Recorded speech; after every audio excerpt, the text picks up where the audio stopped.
I'm Karen, a 25-year-old employee, and 6 months ago, my grandfather, who raised me, passed away.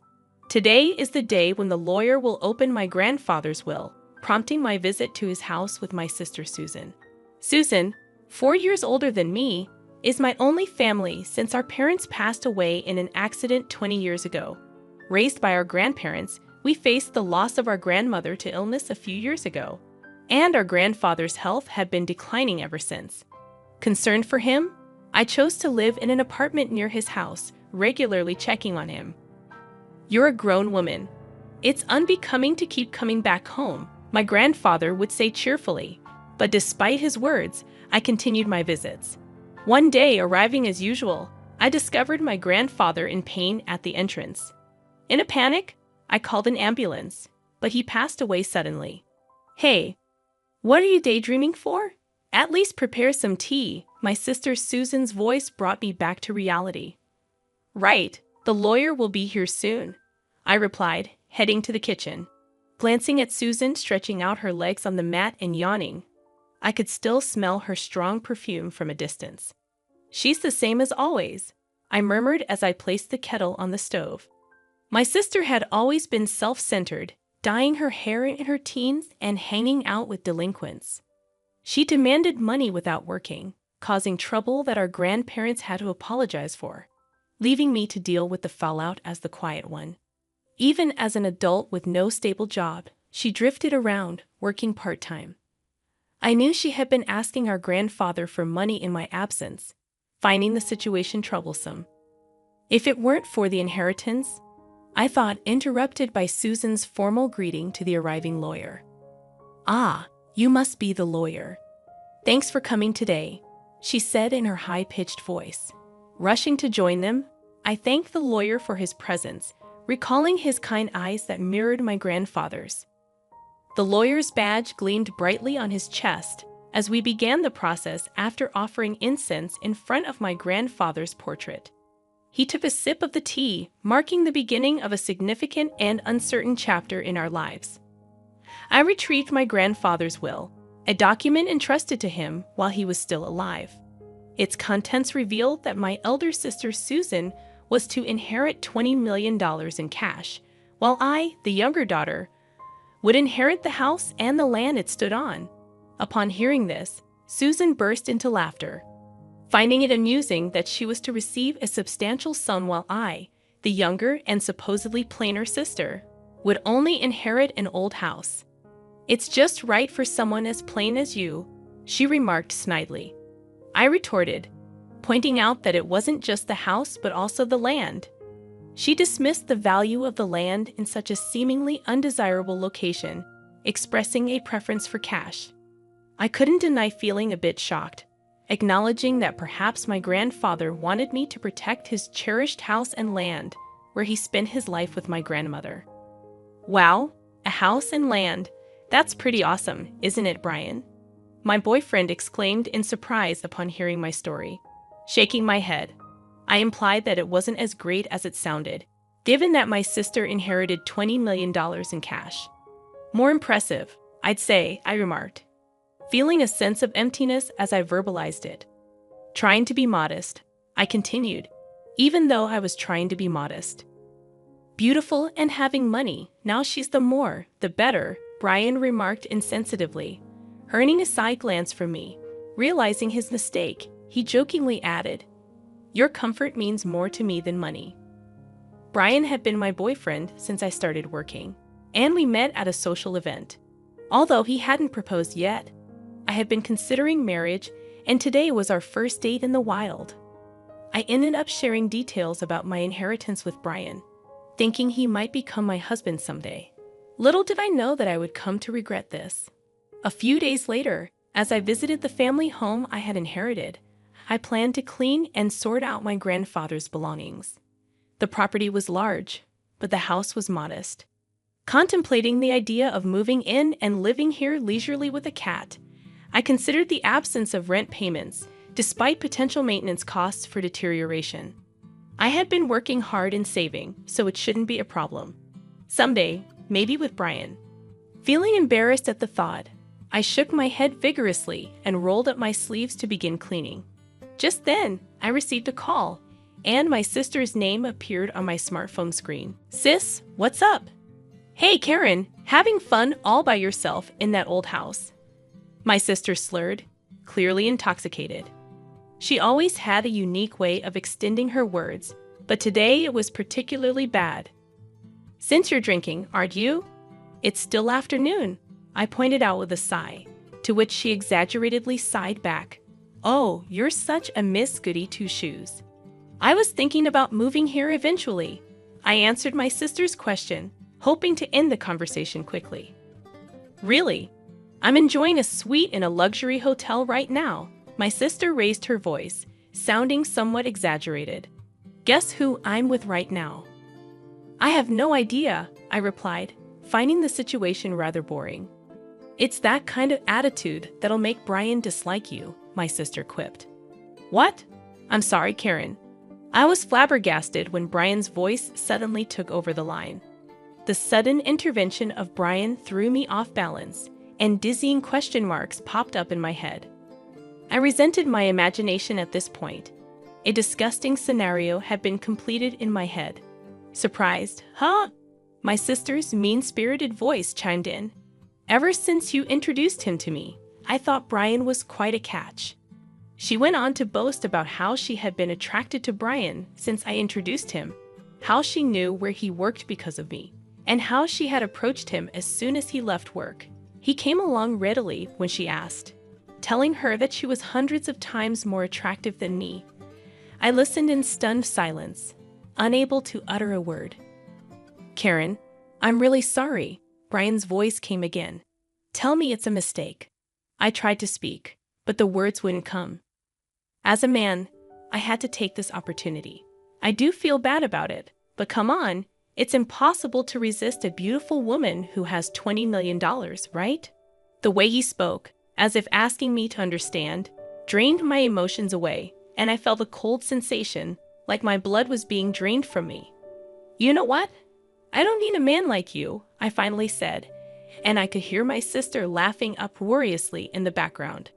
The voice on the phone changed back to my sister. "Well, that's how it is. And from now on, let's not consider ourselves sisters, okay? I wouldn't want you turning to me just because you're broke," she added before abruptly ending the call. Overwhelmed by emotions that had lied behind, all I could do was cry. It had been 5 years since that fateful call as I sat with a cat in my lap, dozing off in front of my laptop. The cat also peacefully slept. It was my day off, but there was still some work left from where I brought home. "Oh no, this won't get the work done," I thought to myself, feeling guilty.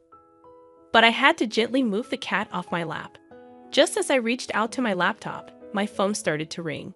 An unfamiliar number was displayed on my smartphone. Thinking it could be work-related, I answered the call without any suspicion. "Hello, Karen, long time no see."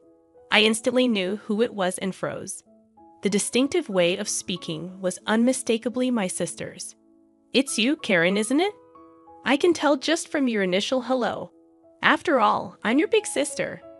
5 years had passed, which should make Susan 34 years old. A smirk formed at the corner of my mouth at her unchanging way of talking. "You're just the same. By the way, I came home, and there's a hotel standing. Did you sell a house? That's none of your business." "Oh, come on. It's quite a grand hotel, huh? You must have made a good chunk of change, huh?" Getting fed up, I was about to end the call when she started to chatter about her current situation. According to Susan, she had blown through the inheritance in about 2 years, and now she even had a considerable amount of debt. Even Brian, who she's still hanging around, seemed to be drowning in debt. I was speechless. Honestly, I couldn't care less. "So, lend me some money," Susan requested, yelling. But I answered calmly, "I've always wondered why Grandpa distributed his estate that way. But on the day you took Brian from me and cut ties, I understood." I started talking slowly, reminiscing about 5 years ago when Brian broke up with me, leaving me crushed. After crying my heart out, I sat dazed in my room, staring into space. I'm such a fool, I murmured, and large tears began to spill again. My gaze fell on a painting I had made as a child and had gifted to my grandfather. He had framed it and kept it hanging lovingly. Rising unsteadily, I picked up the painting. Grandpa. As I continued, my emotions swelled, and I started to cry. I recalled the notes my grandfather and I used to exchange on the back of that painting, like a family journal. Knowing that I was to inherit the house, he probably figured. I found this note. I'm glad I noticed, I said, shuddering at the thought that I might have left it unnoticed. I reached for a sheet of notepaper that had fallen from the back of the frame, with the note addressed to me. The date on the letter was just before my grandfather passed. I knew you'd definitely notice this letter. Right now, you're probably wondering why I distributed my estate in such a manner. I read aloud. Cash to you, a sister, and an old house and land for you. It may seem like I favored Susan, but that's not the case, the letter revealed, finally answering the question that had been bothering me. Despite any claims of favoritism, I wanted to leave most of my estate to you, bouqueted for me till the end. I finally understood what had been bothering me, and I continued to read the letter. But Susan would not be satisfied with a regular division. This child, even as her grandfather, I must admit, she's terribly greedy. Exactly, Grandpa? I whispered in agreement, though he couldn't hear me. She even took my boyfriend from me. That's what I want to tell him in my heart. That's why I arranged it this way, I read. While Susan may appear to have received the better deal at first glance, she won't pay attention to your share. According to Grandfather's letter, the value of this land in our area is continuously increasing due to ongoing urban development. As of the time I'm writing this, it's not worth Susan's $20 million yet, but the value of this land will surely increase in the future. As I read this far, my eyes widened in surprise. You can live here if you're attached to it, or you can sell it when its value rises enough to make a good profit. All I want is for you to be happy, Grandfather's letter had said. When I finished conveying the content of the letter, Susan clicked her tongue and said, Hag. I lived in that house for a while, but when my marriage was settled, I decided to sell the house. Just like Grandfather's letter said, the land value had risen enough. Anyway, I'm never lending you money, Susan declared. But as if she had a good idea, she added, right. If you want, I can give Brian back to you. So help your sister. It's a good deal, right? At this moment, something inside me snapped. Enough was enough. You've been taken care of by my grandpa, and yet you haven't shown a hint of gratitude. I despise you for that, and you're not my sister anymore. Besides, I'm already married. I don't need Brian, and I don't even want to see his face. Stay out of my life for good. I said what I needed to say and hung up. I quickly set up call blocking, and my cat on my lap was cowering on the bed. I quickly picked up my cat and said, I'm sorry. After that, it seems Susan contacted Brian, and they both stormed into our old house. Did they try to return Brian to me? There's a respectable end there now, but they must have misunderstood something and were shouting that they were my relatives. Even though I just sold the land and had nothing to do with it, it's simple for those two.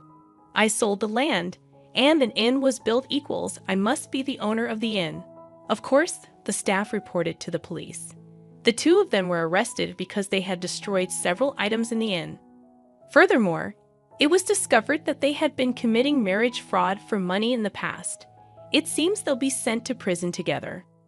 I was also questioned by the police, but I was able to prove that I had no involvement. Quickly, as we were estranged, I was released. As my husband, who came to pick me up, and I were walking through the station, we heard screaming and turned our gaze. There were Susan and Brian, who looked completely different. Fortunately, they didn't notice us. Both of them had messy hair, worn-out clothes, and looked nothing like the two people I remember. Especially Susan, who never skipped her makeup and fashion, looked even more different. They were probably being moved to a different location. As I watched the two of them, filled with a sense of melancholy, my husband and I locked eyes. I grabbed the hand he extended, and we left the police station. Are you okay? My husband, always concerned, looked at me with gentle eyes. I'm okay. I have you in this little one. I touched my fairly noticeable belly and smiled back.